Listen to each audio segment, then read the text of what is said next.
The cafe stood alone on the side of a quiet road, surrounded by fields that stretched endlessly in every direction. It wasn't a place you'd find unless you were looking for it or stumbled upon it by chance. Its charm wasn't in its appearance but in its simplicity. The paint on the wooden walls was peeling, and the sign above the door hung slightly crooked, creaking whenever the wind picked up. Inside, the air smelled of freshly brewed coffee, homemade pies, and a hint of old leather from the well-worn booths. It wasn't fancy, but it didn't need to be. For those who stopped by, the cafe was a little slice of comfort, a place where the worries of the world seemed to fade for a while. Truck drivers passing through, farmers from nearby fields, and travelers who had taken a wrong turn often found themselves here. At the far corner table, just under a window that overlooked the gravel parking lot, sat Henry Foster. He was a regular, someone the staff greeted with familiarity but didn't pry into. Henry wasn't one for small talk, though he always had a polite word for Margaret, the cafe's owner, and a warm smile for anyone who nodded his way. He came here most mornings, like clockwork, and ordered the same thing, a steaming cup of black coffee and occasionally a slice of Margaret's famous apple pie. Henry was the kind of man who blended in easily. He was in his late 60s, his silver hair neatly trimmed, and his weathered face carried the lines of someone who had seen much in life. He wore a leather jacket that had clearly been through decades of wear, paired with faded jeans and scuffed boots. If you looked closely, you'd notice the small details that set him apart: the way his posture was always straight, his movements deliberate, and his eyes sharp, as though he missed nothing. To most, he seemed like an ordinary retiree, a man who had worked hard all his life and now enjoyed the slower pace of rural living. But there was something about him, an air of quiet confidence that made people wonder. Maybe it was the way he carried himself, as if he knew things that others didn't. Maybe it was the faint scars on his hands, or the way his voice, though gentle, had a firmness that made you stop and listen. The cafe had its fair share of regulars, and they all had their stories. Margaret, who had owned the place for 30 years, had raised 2 kids on her own after her husband passed away. Tom, the postman, came in every afternoon for a sandwich and shared bits of gossip about the town. Then there was Julie, the young waitress who worked here while saving up for college. They all had stories, but Henry's remained a mystery. People whispered about him sometimes, curious about where he came from and what he had done before he arrived in their quiet little town 5 years ago. He never talked about his past, and no one dared to ask directly. "I think he was a pilot," Tom speculated one afternoon as he sipped his coffee. "He's got that look, you know. Like he's seen the world from up high." Margaret shook her head. "I think he was in the army. My late brother used to sit like that, straight-backed, always watching the room." Julie chimed in with a grin. "Maybe he's a retired spy. He's so secretive." Theories aside, no one knew the truth about Henry Foster, and he seemed content to keep it that way. He was polite, paid his tab in cash, and occasionally helped Margaret fix things around the cafe: a squeaky hinge on the door, a flickering light bulb, or the old jukebox that, despite his efforts, refused to play again. This morning was like any other. Henry sat at his usual table, the morning sun streaming through the window and casting a golden glow on his cup of coffee. He had a newspaper folded neatly on the table, though he rarely seemed to read it, preferring instead to watch the world outside. The parking lot was quiet except for a few cars, and the only sounds inside were the clinking of dishes and the soft hum of conversation. "Refill, Henry?" Margaret asked, walking over with the coffee pot in hand. He looked up and smiled, the kind of smile that reached his eyes. "Sure, Margaret. Thanks." As she poured, she couldn't help but ask, "You've been coming here a while now. What keeps you coming back?" Henry chuckled softly. "Good coffee. Good company. What more could a man ask for?" Margaret raised an eyebrow. "Is that so? Or is it because we don't ask too many questions?" His smile widened, but he didn't answer.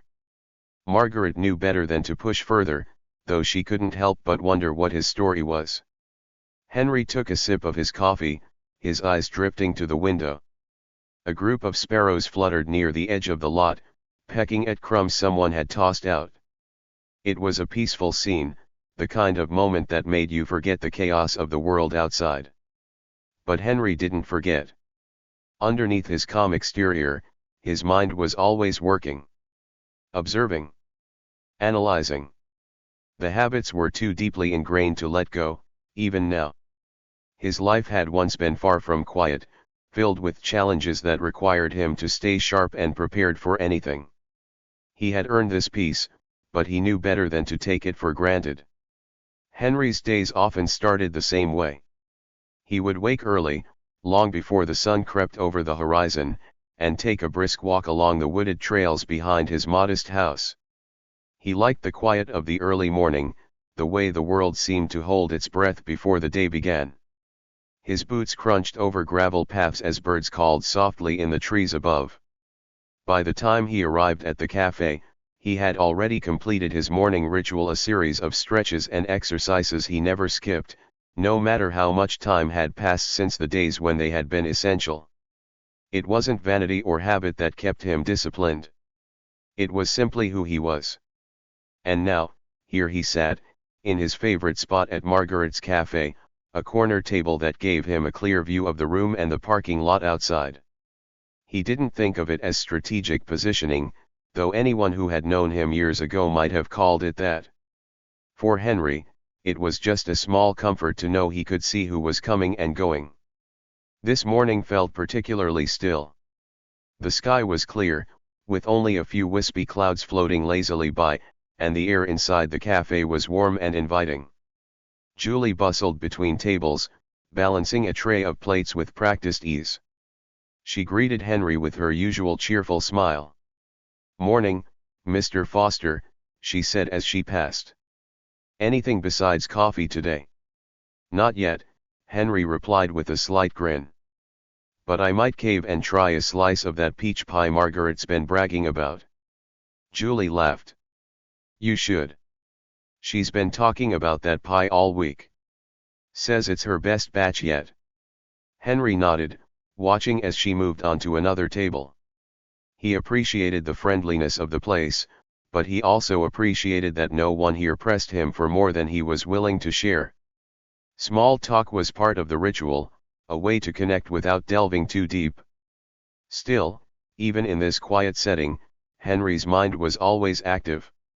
It wasn't paranoia, at least, that's what he told himself. It was simply a habit he couldn't shake, a way of seeing the world that had kept him alive more times than he cared to count. His thoughts wandered back to the years before he came to this town. Those years were a blur of faces, places, and moments that had shaped him into the man he was now. He had served his country, traveled to corners of the world most people only read about, and faced situations that tested the very limits of his resolve. And then he had walked away. Not because he wanted to, but because the life he had known could only be lived for so long. The risks, the toll it took on the body and mind, it was a young man's game. Retirement wasn't something he had planned for, but when the time came, he embraced it, even if it meant stepping into a world that felt foreign in its stillness. He didn't miss the chaos, but he sometimes missed the clarity it brought.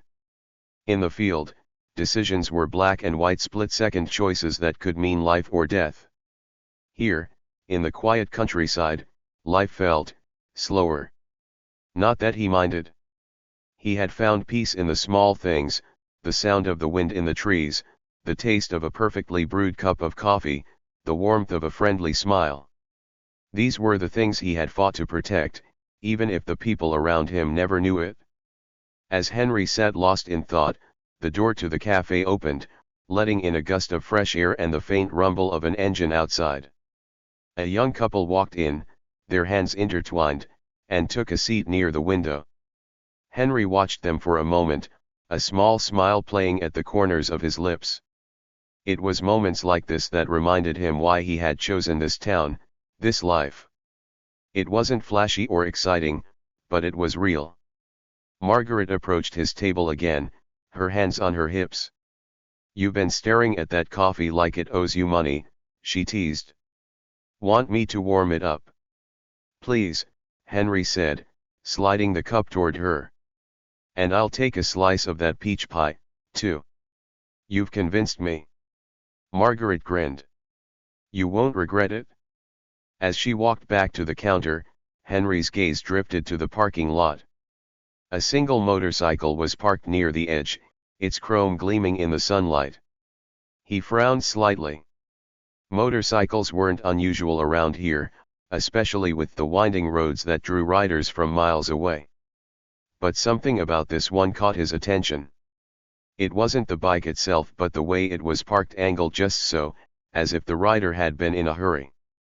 And there was something else, a faint glint on the handlebars that looked out of place. Henry shook his head, brushing off the thought. Old habits die hard, he told himself.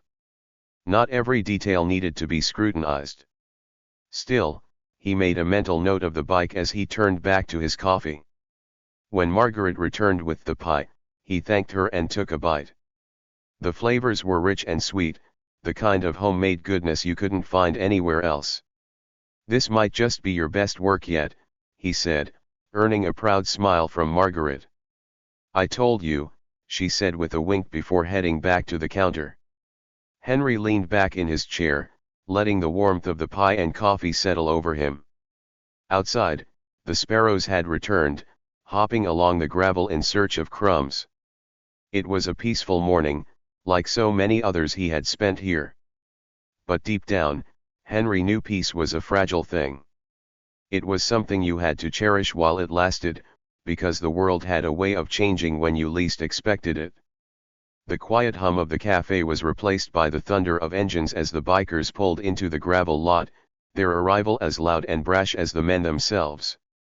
The roar of motorcycles reverberated through the air, scattering the sparrows that had been pecking at crumbs near the parking lot's edge. Heads turned inside the cafe as patrons glanced out the windows, their expressions shifting from curiosity to unease. The gang rolled in like a storm, 6 men clad in black leather jackets adorned with skull patches and slogans that spoke of rebellion and danger. Their bikes were chrome-heavy beasts, polished to a gleaming finish, each as intimidating as the men who rode them. The leader, a towering man with a shaved head and a scar running diagonally across his jaw, was the first to dismount. His presence was commanding, and he exuded an air of unchecked arrogance. The others followed, their heavy boots crunching on the gravel as they strutted toward the cafe door. Inside, conversations hushed, replaced by the faint clinking of dishes and the low murmur of nervous whispers. The bell above the door jingled as they entered, though the sound seemed oddly out of place given the tension that followed them. They filled the space with their swagger, moving as if the cafe were theirs to take over. Henry, seated at his corner table, didn't look up right away. He sipped his coffee, his posture as relaxed as ever, but his ears caught every detail: the scrape of chairs as the bikers sat down, the heavy boots that scuffed across the floor, and the sharp, almost dismissive tone of their laughter. The leader of the group approached the counter where Julie stood, her usual bright demeanor faltering under the weight of his imposing presence. "Coffee," he barked, slapping a hand on the counter hard enough to rattle the sugar dispenser. "And make it quick." Julie nodded, her hands fumbling slightly as she reached for a pot. Margaret stepped in from the back, her sharp eyes taking in the scene. "You boys passing through?" she asked, her voice steady but cautious. "Something like that," the leader replied, his tone dismissive. "Just keep the coffee coming." As the gang settled in, their voices rose, drowning out the soft hum of the cafe. They spoke loudly, laughing and cursing without regard for the other patrons. One of them, a wiry man with a tattoo snaking up his neck, lit a cigarette despite the clear no smoking sign on the wall. Margaret approached him, her expression firm. "Sir, we don't allow smoking in here." He smirked, blowing a stream of smoke toward the ceiling. "Guess I didn't see the sign," he said, his tone dripping with mockery. Henry's gaze flicked to the scene, his coffee cup poised halfway to his lips. He didn't move, but his eyes narrowed slightly. It was then that a young woman, barely in her 20s, approached the counter, clutching her purse nervously. She had been waiting quietly for her turn, her presence overshadowed by the biker's boisterous behavior. As she stepped forward, the burly man with the shaved head stepped directly in front of her, cutting her off without so much as a glance. "Excuse me," she said softly, her voice barely audible over the noise. The man turned, towering over her with a grin that wasn't friendly. "What's the rush, sweetheart? I'll order for you. How about you get me a slice of that pie, huh?" Her cheeks flushed, but before she could respond, another voice cut through the air. "Excuse me," Henry said, his tone even and unhurried. She was next. The room seemed to hold its breath. The leader of the gang turned, his sneer faltering briefly as he locked eyes with Henry. For a moment, there was silence, the kind that stretched and coiled like a spring ready to snap. The burly biker laughed, his voice breaking the tension. "What's it to you, Grandpa?" he asked, his tone dripping with contempt. Henry set his coffee cup down slowly, his gaze steady and unwavering. "Just trying to keep things fair," he said simply. The gang erupted in laughter, their amusement echoing through the room.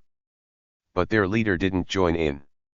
He studied Henry, his sneer replaced by a look of faint curiosity. There was something about the older man's calmness that made him pause, though he wasn't about to let it show. He stepped closer to Henry's table, leaning down until their faces were level. The cafe seemed to shrink as the tension grew. "You'd better watch yourself, old man," he said, his voice low and threatening. Henry didn't flinch. He met the man's gaze with an expression that was neither hostile nor afraid. "And you'd better mind your manners," he replied evenly. The leader's jaw tightened, his fingers curling into fists at his sides. For a moment, it seemed as though he might lash out, but then he straightened with a derisive snort. "Let's go," he said to his crew. "This place is a dump anyway." The gang filed out, their laughter fading as they stepped into the sunlight. The roar of their motorcycles soon followed, the sound fading into the distance. Inside the cafe, the tension lingered like the faint smell of cigarette smoke. Julie exhaled shakily, her hands still trembling as she cleared the counter. The young woman who had been cut off approached Henry's table. "Thank you," she said softly, her eyes wide with gratitude. Henry nodded. "No trouble," he replied, though his mind was already working. He had seen men like that before, arrogant, reckless, and dangerous in the wrong circumstances. But there was something about this group that felt different. The leader's hesitation, the way he had studied Henry, it wasn't just bravado. There had been a flicker of recognition in his eyes, as though he had seen something in Henry that reminded him of something. Henry finished his coffee, his thoughts turning over as he set the cup down. Peace was a fragile thing, and the events of the morning had left him with an uneasy feeling that it wouldn't last much longer. The morning's tranquility had been shattered, and though the gang was gone, the air inside the cafe felt heavy, as if the weight of their presence lingered. Julie busied herself behind the counter, avoiding eye contact with anyone, while Margaret moved to comfort the young woman who had been the target of the biker's disrespect. Henry, however, remained seated, his expression calm but his mind alert. He had spent decades reading people, understanding them in ways that went beyond words. The gang wasn't just passing through. That much was clear from the way they carried themselves, their confidence, their arrogance.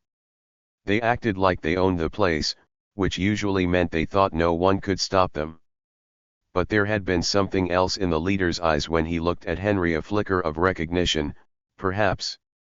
Or maybe it was the wariness of someone who had seen enough to know when they were dealing with something or someone different. "Are you all right?" Margaret's voice broke through his thoughts. Henry glanced up to see her standing at his table, a worried look on her face. "I'm fine," he said, offering a small smile. "How's the girl?" Margaret sighed, glancing over her shoulder. The young woman had returned to her seat, though her hands still trembled slightly as she stirred her coffee. "Shaken, but okay. Thanks to you." Henry waved off the comment. "Just doing what anyone should." Margaret folded her arms, her expression softening. "Not everyone would, Henry. Most people don't want trouble." He didn't respond to that. Trouble wasn't something he sought out, but it seemed to have a way of finding him nonetheless. As Margaret walked away, Henry leaned back in his chair, his eyes drifting to the window. Outside, the cafe's gravel lot was empty now, save for a few cars. The sunlight glinted off a shard of glass near the edge of the lot, a remnant of something the bikers had broken as they left, perhaps. He reached for his coffee, taking another sip, but his mind was elsewhere. The gang's leader, what had he called him? Grandpa, had spoken with a confidence that came from a place of power. Henry had encountered men like that before. They thrived on control, feeding on the fear of others. But something about this group felt more calculated. They weren't just passing through, and they weren't just bullies looking for a cheap thrill. Henry's instincts told him there was a deeper purpose to their presence, though he couldn't yet put his finger on it.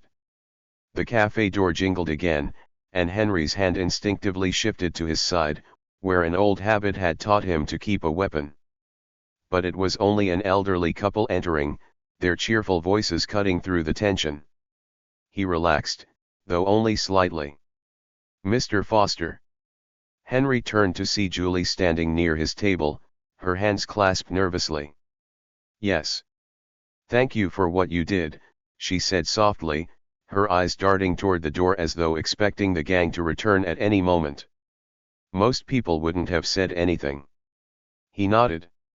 "They're gone now," he said, his tone reassuring. "You don't need to worry." Julie hesitated, then leaned in closer. "I don't think they're really gone," she whispered. Henry's brow furrowed. "What do you mean?" "They've been coming through town for weeks," she explained, glancing over her shoulder as if to ensure no one else was listening. "Always the same group. They stop in different places, act like they own the place, and then move on. But they keep coming back. It's like they're watching." Henry's mind sharpened, the gears turning. "Watching for what?" Julie shook her head. "I don't know. But it's making everyone nervous. Sheriff Jacobs said they're just passing through, but..." She trailed off, and Henry didn't press her. He could see the fear in her eyes, the way she hugged herself as though trying to ward off a chill. "Thank you for telling me," he said gently. Julie nodded and returned to the counter, though her nervous glances toward the door didn't stop. Henry sat back, considering her words. If the gang had been coming through town for weeks, then this wasn't just a chance encounter. They were here for a reason, and that reason probably wasn't good. He pulled a few bills from his pocket and placed them on the table, standing to leave. As he walked toward the door, Margaret called out to him. "Leaving already?" "Just taking a walk," Henry replied. Margaret raised an eyebrow but didn't press further. Outside, the air was crisp and clear, but Henry's thoughts were anything but. He walked toward the edge of the lot, where the shard of glass glinted in the sunlight. Kneeling, he picked it up, turning it over in his hand. It was a fragment of a bottle, jagged and sharp. His eyes scanned the ground, searching for anything else out of place. The gravel showed signs of disturbance, as though the bikers had lingered longer than necessary before leaving. He followed the trail of disturbed gravel toward the road, where faint tire marks crisscrossed the pavement. They weren't fresh, but they were recent enough to catch his attention. Henry straightened, his gaze sweeping the horizon. The road stretched out in both directions, winding through the hills and disappearing into the trees. Whatever the gang was planning, it wasn't random. And if they were coming back, as Julie feared, then the town would need someone prepared for whatever trouble they brought. Henry wasn't one to seek out conflict, but he also wasn't one to run from it. The peaceful life he had built here was worth protecting, and he wasn't about to let a group of thugs take that away. As he turned to head back to the cafe, the faint sound of an engine in the distance caught his attention. It was faint but growing louder, carried on the wind. Henry stopped, his eyes narrowing as he scanned the road. The roar of motorcycles was unmistakable. The bikers didn't just settle at their table, they took over the space. Their laughter, loud and abrasive, drowned out the gentle hum of the cafe. Plates clattered as one of them banged his fist on the table to punctuate a crude joke, causing a young couple at a nearby booth to exchange uneasy glances before hurriedly finishing their meal. Henry sipped his coffee, seemingly indifferent to the disruption. He kept his posture relaxed, his gaze steady. But anyone watching closely would have noticed the subtle shifts in his attention, the way his eyes occasionally flicked toward the bikers, tracking their movements without appearing to stare. Each biker had a story etched into his appearance, scars that told tales of brawls, tattoos that marked loyalty, and a demeanor that spoke of living life on the edge. Henry observed these details like a man scanning an old, familiar map. The leader's jacket caught his attention, a large skull emblem on the back surrounded by a Latin phrase. Fortis et libertas. Strong and free. Henry filed it away, along with the gang's mannerisms. Their loud bravado wasn't just for show, it was a power play, designed to intimidate. But Henry had seen men like them before, men who thrived on fear, who mistook dominance for strength. When one of the bikers knocked over the sugar dispenser, Henry rose to pick it up. He bent down, his movements unhurried, and placed the glass container back on the table. As he straightened, the sunlight streaming through the window caught something under his jacket. A brief glint of polished metal, a hint, fleeting and deliberate. The leader of the group noticed. His eyes narrowed slightly, the smirk on his face faltering for just a moment. But he quickly masked it with a loud laugh, slapping one of his men on the shoulder. Margaret, the cafe owner, hesitated as she wiped down the counter. She had seen enough in her years running this place to know when something wasn't right. The way Henry carried himself, calm but alert, unsettled her. "You okay, Henry?" she asked softly, her voice barely audible over the biker's noise. Henry turned to her, offering a small smile. "Fine, Margaret. Just fine."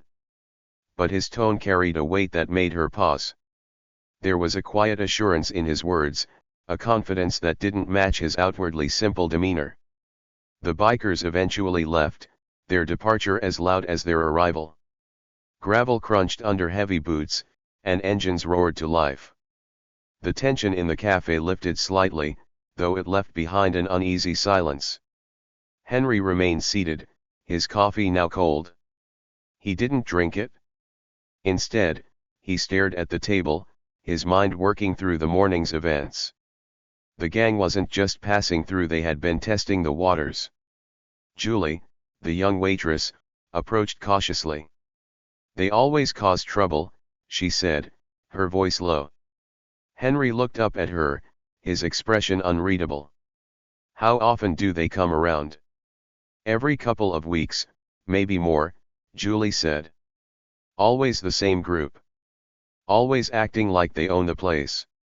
Henry nodded, his gaze distant. "And the sheriff? What does he say about it?" Julie hesitated. "Sheriff Jacobs says not to provoke them. Says they're just passing through and will move on eventually." "Do you believe that?" Julie shook her head. "I think they're watching us. Watching the town." Her words lingered in the air, heavy with implication. Henry had suspected as much, but hearing it confirmed only deepened his unease. After finishing his coffee, Henry walked out to the parking lot. The sun was high now, casting long shadows across the gravel. The bikers were gone, but their presence was still palpable. He crouched near the spot where their bikes had been, running his fingers over the disturbed gravel. A faint oil stain caught his attention, along with the impression of tire tracks leading toward the highway. As he stood, something else caught his eye, a crumpled piece of paper wedged against the edge of a nearby trash can. He picked it up and unfolded it carefully. It was a receipt from a hardware store in the next town over, dated just 2 days ago. The list of items purchased was short but telling: rope, heavy-duty gloves, and a box of nails. Henry frowned, folding the receipt and slipping it into his pocket. It wasn't proof of anything sinister, but it was enough to stoke his suspicion. On his way back to the cafe, Henry stopped at a bench near the edge of the lot. He sat down, his thoughts drifting. The leader of the gang, there was something familiar about him. Not his face, exactly, but his presence. It reminded Henry of a time long past, of men he had encountered in his previous life. Men who operated in shadows, who thrived on control and intimidation. Henry's past wasn't something he talked about. Not here, not in this quiet town where he had found a semblance of peace. But the skills he had honed over decades hadn't faded. They were as sharp as ever, waiting just beneath the surface. As he sat, the faint sound of a motorcycle engine echoed in the distance. It was faint and growing fainter, but Henry's eyes narrowed. He didn't believe in coincidences. He stood and made his way back inside the cafe. Margaret looked up as he entered. "Find what you were looking for?" "Maybe," Henry replied. He pulled the crumpled receipt from his pocket and handed it to her. Margaret read it, her brow furrowing. "What do you think they're up to?" Henry shook his head. "Not sure yet. But it's not random." Margaret hesitated. "Henry, you don't have to get involved." "The sheriff." "The sheriff's wrong," Henry said firmly. "This isn't just a group of drifters causing trouble. They're planning something." Margaret sighed, looking around the cafe. The place was almost empty now, the few remaining patrons clearly uneasy after the morning's events. "Just, be careful," she said finally. Henry nodded, but his mind was already elsewhere.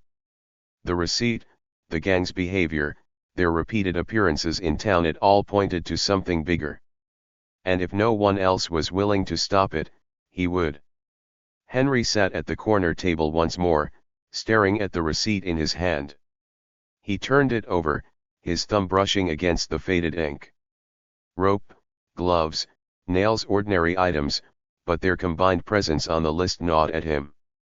This wasn't the kind of shopping spree for casual repairs. It was deliberate, calculated. His coffee remained untouched as the day unfolded around him.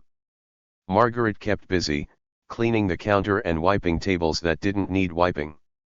Julie quietly restocked the sugar and creamer stations, her movements brisk and uneasy. It was as if the cafe itself was holding its breath, waiting for something to happen. Henry's mind wandered back to the gang. The leader, in particular, lingered in his thoughts. There was a familiarity to the man's swagger, to the way he moved through the world as if it owed him something. Henry had crossed paths with men like that before, men who wielded power like a weapon, who thrived on the fear they could instill. "Henry," Margaret's voice pulled him from his reverie. He looked up to see her standing beside his table, holding a fresh pot of coffee. "Refill," she offered, her tone gentle but probing. He nodded, sliding his mug toward her. "Do you think they'll be back?" she asked as she poured. Henry didn't answer immediately. Instead, he watched the steam curl from his cup, as though the answer lay somewhere in the swirling tendrils. "Yes," he said finally, his voice low but certain. "They'll be back." Margaret frowned, setting the pot down on the table. "And when they do?" Henry met her gaze. "We'll see." Later that afternoon, Henry took a walk through the town. It was a quaint place, the kind that still had a general store and a single traffic light. But it wasn't immune to change. Small businesses had shuttered in recent years, their windows now dusty and dark. A new gas station had gone up on the edge of town, its bright lights and corporate logo a stark contrast to the mom-and-pop charm of the rest of Main Street. Henry's footsteps echoed on the sidewalk as he approached the general store. He pushed open the door, the familiar jingle of the bell greeting him. "Afternoon, Mr. Foster," the store clerk, an elderly man named Bill, called from behind the counter. "Afternoon, Bill," Henry replied, offering a nod. Bill leaned against the counter, his sharp eyes taking in Henry's expression. "You look like a man with something on his mind." Henry chuckled softly. "You could say that." He wandered through the aisles, his fingers grazing the shelves. He wasn't here for groceries or supplies, he was here for information.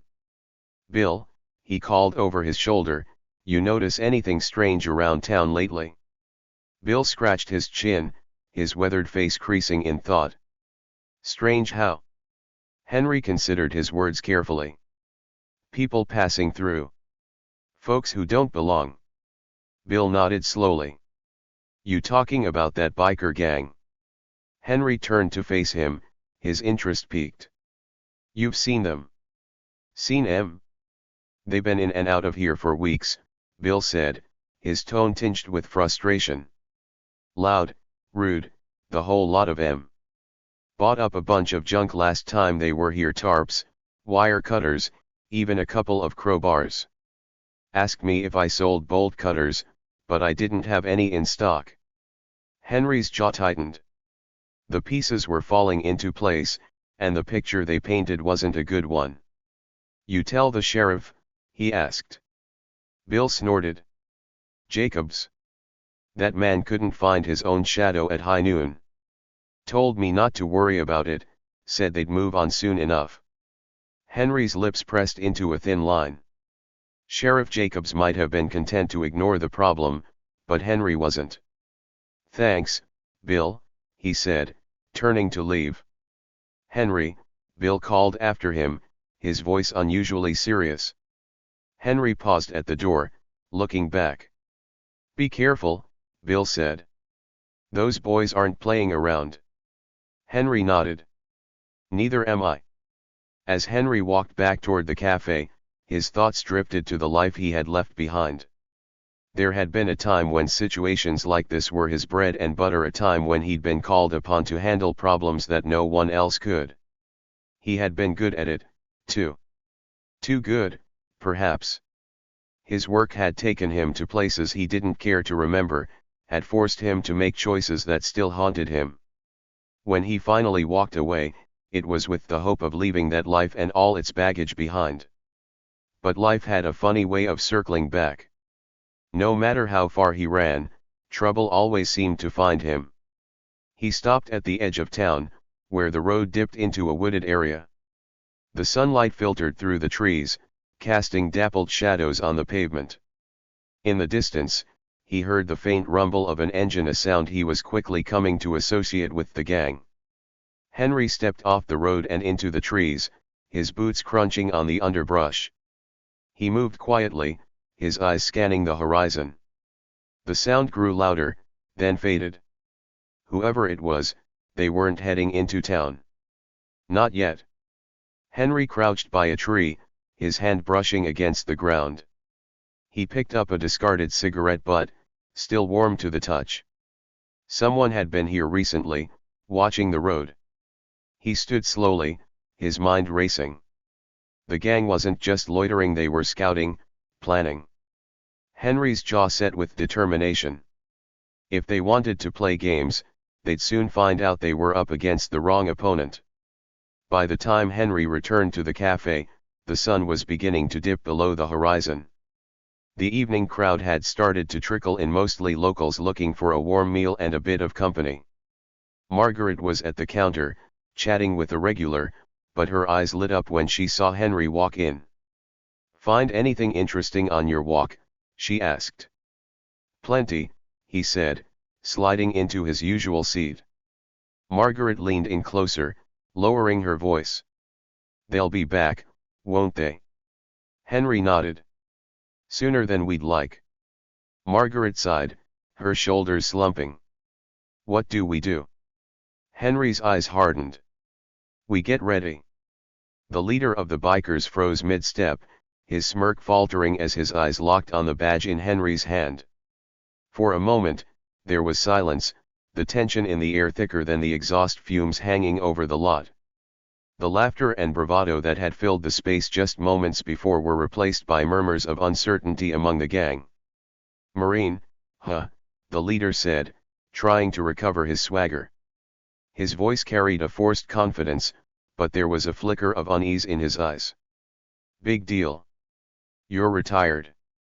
That makes you a nobody now." Henry didn't flinch.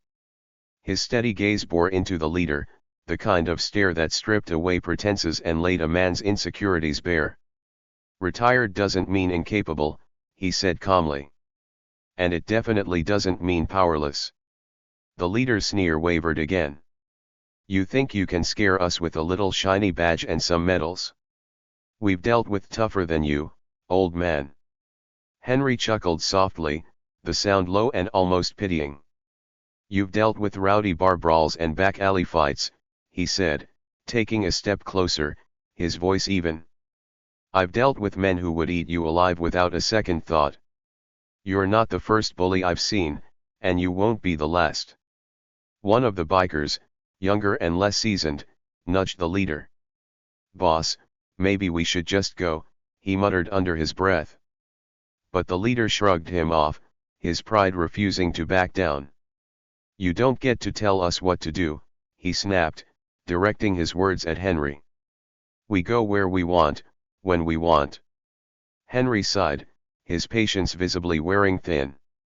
"I'm not here to argue," he said, pulling something else from his jacket. This time, it wasn't a badge or a medal, it was a photograph. He held it up for the leader to see. It was an aerial image of a compound, heavily fortified and surrounded by desert terrain. "You know what this is?" Henry asked. The leader squinted, his bravado slipping further. "Looks like some military base." "So what?" "That's where I worked for over a decade," Henry replied, his tone sharp now, the edge unmistakable. "I wasn't just a Marine. I was part of a special reconnaissance unit. My job was to identify threats before they became problems." The leader scoffed, but the tension in his shoulders betrayed him. "And what's that got to do with us?" Henry's voice dropped to a dangerous low. "It means I've spent my life studying people like you. I know what you're planning, where you're vulnerable, and exactly how to dismantle you without breaking a sweat." The gang shifted uneasily, their earlier confidence eroding under Henry's unwavering composure. The younger biker who had spoken up earlier took another step back, clearly rethinking his loyalties. The leader, however, doubled down. "You think we're scared of some washed-up soldier," he growled. Henry's lips twitched into the faintest smile. "You should be." With that, he reached into his back pocket and pulled out the receipt he had found at the cafe earlier. He held it up for the gang to see. "Rope. Gloves. Nails. Crowbars. You've been busy. Care to explain why you need this stuff?" The leader's bravado cracked completely, his face paling as he realized how much Henry already knew. "I don't have to explain anything to you," he spat, though his voice lacked its earlier force. "Maybe not to me," Henry conceded, slipping the receipt back into his pocket. "But you'll have to explain it to the sheriff. Or better yet, to the state police. I've already made a few calls." The gang erupted into panicked murmurs. The leader whirled on his men, barking at them to shut up, but the damage was done. Henry took another step forward, closing the distance between himself and the leader. The older man's calm, steady presence was a stark contrast to the gang's unraveling composure. "Listen closely," Henry said, his voice cutting through the noise like a blade. "You have two choices. You can get on your bikes, ride out of this town, and never come back. Or you can stay and find out exactly how much trouble you've stirred up." The leader glared at him, his fists clenching at his sides. For a moment, it seemed like he might lash out, but the weight of Henry's presence held him in check. "This isn't over," the leader muttered, his voice a mixture of anger and defeat. Henry tilted his head slightly. "You're right," he said. "It's not over until you make it over. Choose wisely." The leader hesitated for a long, tense moment before finally jerking his head toward his crew. "Let's go," he barked. The gang scrambled to their bikes, their earlier bravado replaced with hurried movements. Engines roared to life, and one by one, they peeled out of the parking lot, leaving a cloud of dust in their wake. The cafe was silent for a moment, the tension slowly dissipating as the bikers disappeared down the road.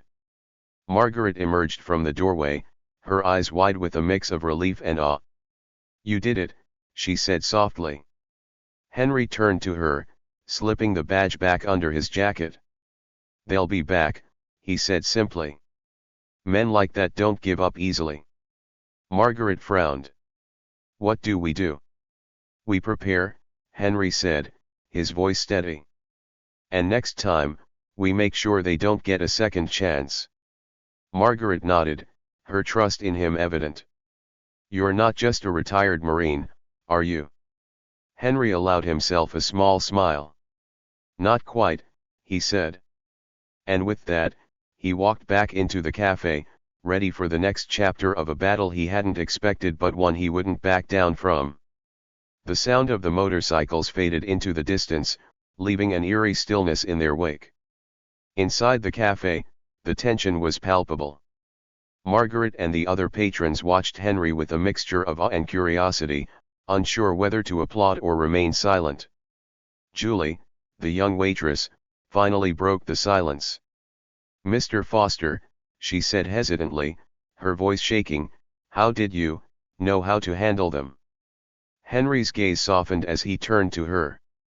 "I've spent a lifetime learning how to read people, Julie," he said simply. "They were loud, sure, but loud doesn't mean strong.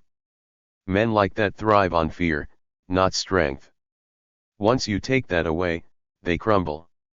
Julie blinked, absorbing his words, but Margaret wasn't so easily reassured. She set down the coffee pot she had been gripping and stepped closer to Henry. "What if they come back, Henry? What then?" Henry met her eyes, his expression serious. "They will come back," he said evenly. "But this time, they'll come looking for revenge. And they'll be more dangerous." Margaret's face fell. "So what do we do?" Henry reached into his pocket, pulling out his phone. "We get ahead of them," he said, scrolling through his contacts. "I've got a few friends who owe me some favors. It's time to call them in." By the next morning, the small cafe buzzed with a different kind of energy. The fear from the previous day had transformed into determination as Henry rallied the townsfolk. "I know most of you aren't fighters," Henry said, addressing a small group of cafe regulars. "But we don't need to fight. We need to prepare. If they come back, we show them that this town isn't theirs to intimidate." Tom, a retired carpenter who frequented the cafe, raised his hand. "What can we do, Henry? They've got numbers, and we're just a handful of folks." Henry smiled faintly. "Numbers don't matter as much as strategy," he said. "Tom, you've got tools, right?" Tom nodded. "Good. We're going to reinforce the doors and windows here at the cafe. Make it harder for them to force their way in if they try." Henry turned to Margaret. "Margaret, do you still have that old CB radio in the back?" She nodded. "It hasn't been used in years, but it's still there." "Dust it off," Henry instructed.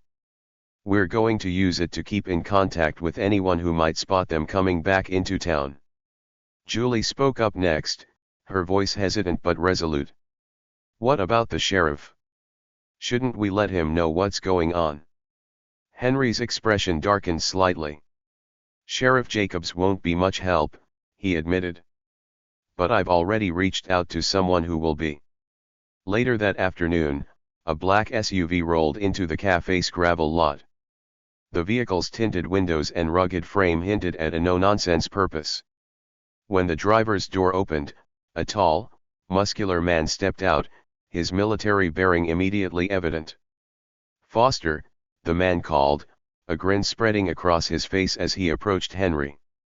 "You really can't stay out of trouble, can you?" "Good to see you too, Cole," Henry replied, shaking the man's hand firmly. Cole glanced around, taking in the cafe and the worried faces of the townsfolk. "So, what's the situation?" Henry quickly filled him in on the events of the past 2 days, the bikers' intimidation, their plans, and the likelihood of their return. Cole nodded, his expression serious. "You were right to call me. I've got some gear in the SUV. Let's set up a perimeter and make sure these people are safe." As the sun set, the cafe transformed into a makeshift command center. Henry and Cole worked tirelessly to fortify the building, installing additional locks and setting up motion-activated lights around the property. Inside, Margaret and Julie prepared food and coffee for the volunteers who had come to help. The atmosphere was tense but focused, the fear from earlier replaced by a sense of purpose. Henry took a moment to step outside, the cool night air providing a brief reprieve from the bustling activity inside. He stood on the cafe's porch, his hands resting on the railing as he scanned the horizon. "You think they'll come tonight?" Cole asked, stepping up beside him. Henry nodded. "They're angry. Men like that don't sit on their anger for long. They'll want to make a statement." Cole crossed his arms, his expression thoughtful. "They won't know what hit them." Henry glanced at him, a faint smile tugging at the corners of his mouth. "Let's hope it doesn't come to that." Around midnight, the rumble of engines shattered the stillness of the night. The sound grew louder, closer, until the glow of headlights appeared on the horizon. "They're here," Henry said, his voice steady but firm. Inside the cafe, the volunteers quickly took their positions. Tom and a few others secured the reinforced doors, while Cole stationed himself near the windows, his sharp eyes scanning the approaching bikers. The gang rolled into the lot, their numbers larger than before. It seemed the leader had called in reinforcements of his own. The bikers dismounted, their swagger returning as they surrounded the cafe. The leader stepped forward, his expression a mask of anger and defiance. "I told you this wasn't over, old man," he called out, his voice carrying through the night. Henry stepped out onto the porch, his calm demeanor a stark contrast to the chaos unfolding. "And I told you to stay away," he replied. The leader laughed, a harsh, grating sound. "You think you can stop us? Look around. We've got you outnumbered." Henry's expression didn't waver. "Numbers don't win battles," he said simply. As if on cue, the floodlights around the cafe snapped on, illuminating the lot and casting long shadows across the ground. From the corners of the property, the faint sound of movement signaled that Cole and his team had taken up strategic positions. The bikers hesitated, their confidence faltering as they realized they weren't as in control as they'd thought. Henry took a step forward, his voice cutting through the tension like a knife. "Last chance," he said. "Turn around and leave, or face the consequences." The leader's eyes darted around, his bravado slipping further. He clenched his fists, his pride warring with his survival instincts. "Fine," he spat, finally throwing up his hands. "You win this round, old man." He turned to his crew, barking orders for them to mount up. One by one, the bikers revved their engines and rode off into the night, their defeat palpable. As the last bike disappeared into the darkness, a collective sigh of relief swept through the cafe. Inside, the volunteers cheered quietly, their earlier fears giving way to a sense of triumph. Margaret approached Henry, her eyes shining with gratitude. "You did it," she said softly. Henry shook his head. "We did it," he corrected, his gaze sweeping over the townsfolk who had come together to protect their home. Cole clapped him on the shoulder. "Not bad for a retired Marine," he said with a grin. Henry smiled faintly, his eyes distant. "Retired doesn't mean done," he said simply. As the first light of dawn crept over the horizon, the cafe stood as a symbol of resilience, a testament to the strength of ordinary people when they come together in the face of adversity. And for Henry Foster, it was a reminder that some battles are worth fighting, no matter how far you try to leave them behind. The air was thick with tension as the bikers slowly began to retreat, their pride bruised and their swagger diminished. The leader, once so confident in his ability to intimidate, now stood frozen, his eyes locked on the badge Henry had revealed. The other bikers looked at each other, unsure of what to do. They had come looking for trouble, but they hadn't anticipated encountering someone like Henry. The leader took a few hesitant steps back. His voice, once filled with bravado, now carried a trace of uncertainty. "Look, man, we didn't mean no harm," he mumbled, his earlier threats fading into nothing more than empty words. "We're just here to have a good time. No need to make this bigger than it is." Henry didn't respond immediately, allowing the weight of his presence to linger in the air. The silence stretched on, thick and heavy. The bikers exchanged uneasy glances, all of them unsure if they should challenge Henry or simply leave.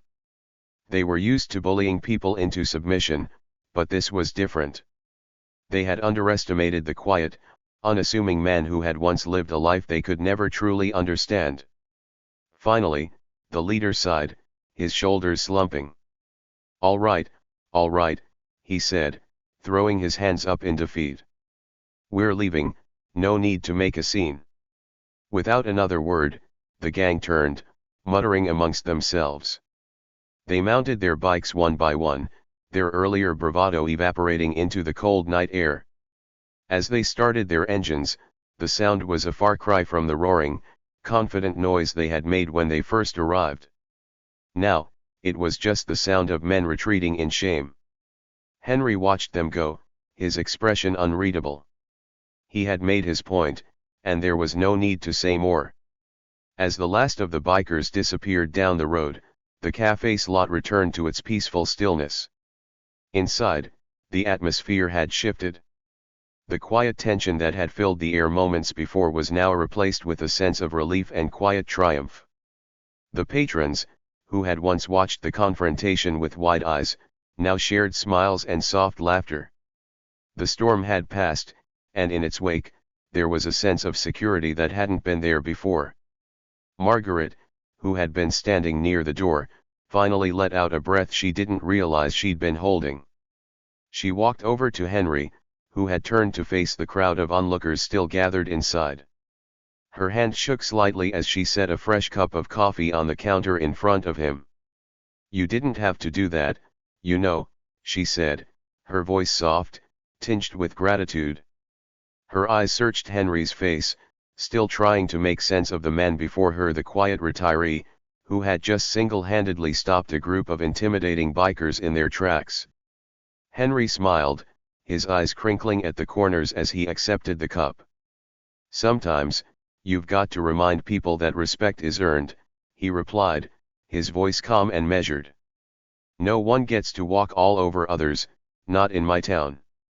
Margaret nodded, her heart swelling with admiration for the man who had, in a quiet but powerful way, restored a sense of justice to the place they both loved. "You're a lot more than just a retired Marine, Henry," she said quietly. "I didn't know who you really were until now." Henry chuckled, taking a slow sip of the coffee Margaret had handed him. "You're not the first to say that," he replied, his voice warm but carrying a quiet weight. "I've spent years in the background, trying to forget certain parts of my life. But some things don't stay buried forever." The cafe patrons slowly returned to their seats, some of them nodding at Henry in silent appreciation. There was an unspoken bond now, a shared understanding that the quiet, unassuming man who had always sat in the corner sipping his coffee was someone to be respected, not just because of his past, but because of the courage he had shown when it counted most. Tom, the retired carpenter, was the first to speak up. "You know, Henry," he said, his voice low but filled with respect, "I've lived in this town my whole life. And I've never seen anyone stand up to those bikers like that. They usually get their way. But you," he trailed off, shaking his head in disbelief. "You made 'em back down, just like that." Henry shrugged, his expression humble. "I just reminded them that they weren't the only ones who could be tough," he said, his voice steady. "But it wasn't just me. It was all of you. You all stood by, ready to protect this place. That's what made the difference." Margaret placed a hand on Henry's shoulder, a silent thank you in her touch. "You've got a way of bringing out the best in people, Henry," she said, her voice soft but filled with gratitude.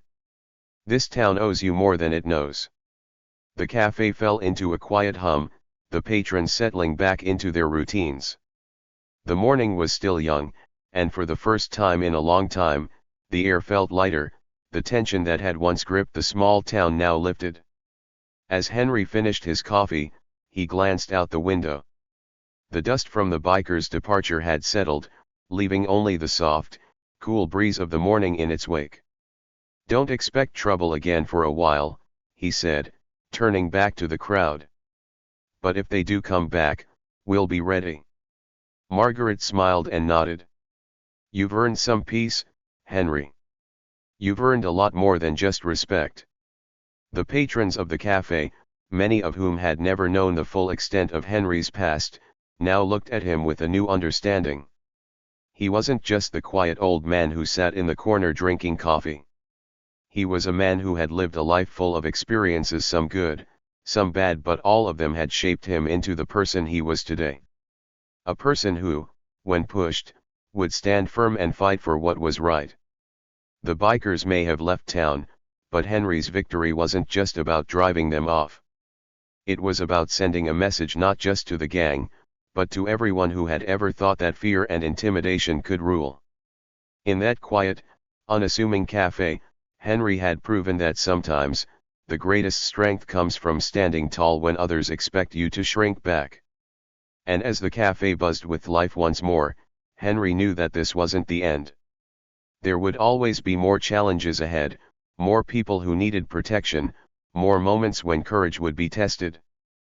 But he was ready for whatever came next, because in the end, he wasn't just a man with a past, he was a man with a purpose. And no one, not even a gang of bikers, could take that away from him. As Henry sat back down at his usual spot, the cafe slowly settled into its usual rhythm. The sounds of clinking cups, the hum of quiet conversation, and the soft shuffle of feet across the wooden floor filled the air once more. The morning, which had started with tension and uncertainty, was now calm again. The atmosphere had shifted, though.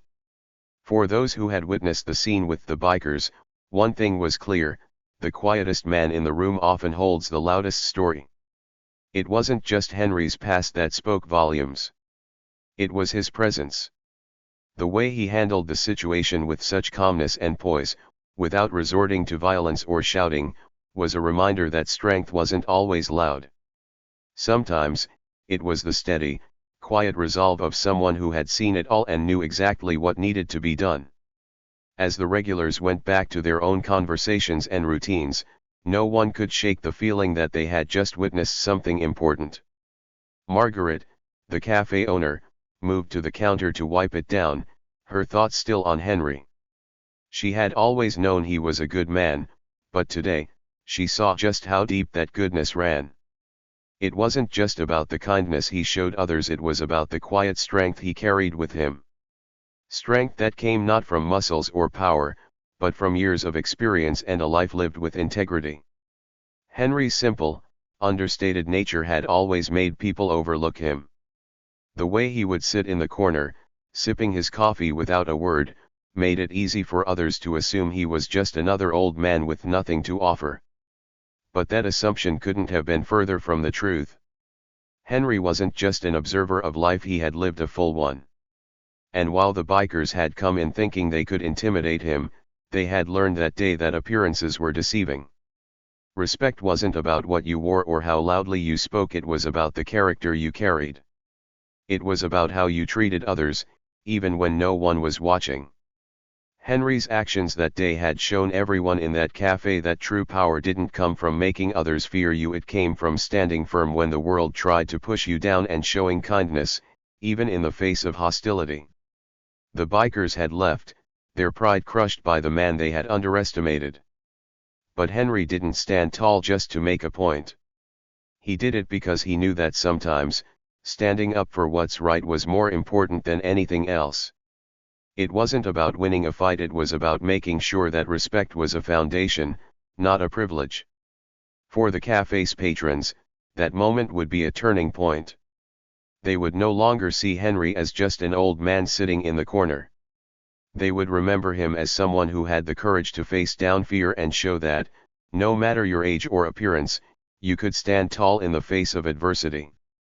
And they would remember that the most quiet person in the room often had the most to say when it mattered most.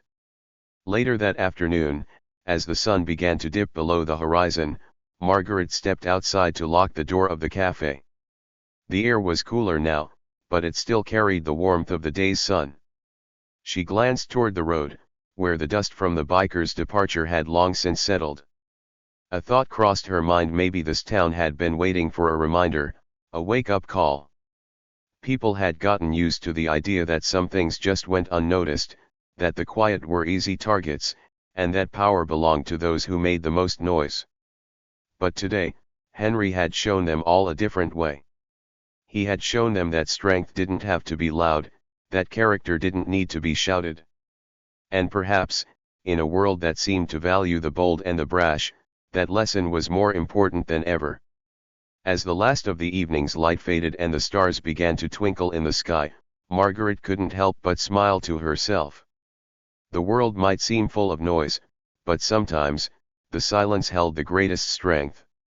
And for the people in this small town, Henry had given them more than just a story. They had been given a living lesson in what it truly meant to be strong, to be kind, and to be worthy of respect. And maybe that was the most inspiring thing of all. In the days that followed, Henry's quiet heroism continued to ripple through the town. The bikers never returned, and the people who had once overlooked him now nodded at him with a sense of quiet respect. They didn't need to say much, it was understood. Henry had shown them that respect wasn't given, it was earned, with every action, every choice, and every word. As he sat once more in his corner, sipping his coffee, Henry didn't need applause or recognition. He had already won what mattered most: the respect of those who knew the true measure of a person. He had stood up for what was right, and that was enough. For some, the quiet man in the corner would always remain just that, the quiet man. But for those who truly understood, he would forever be the one who spoke loudest when it mattered most. And that, Henry knew, was more than enough. Because sometimes, the person who is least likely to make a fuss is the one who will make the biggest difference.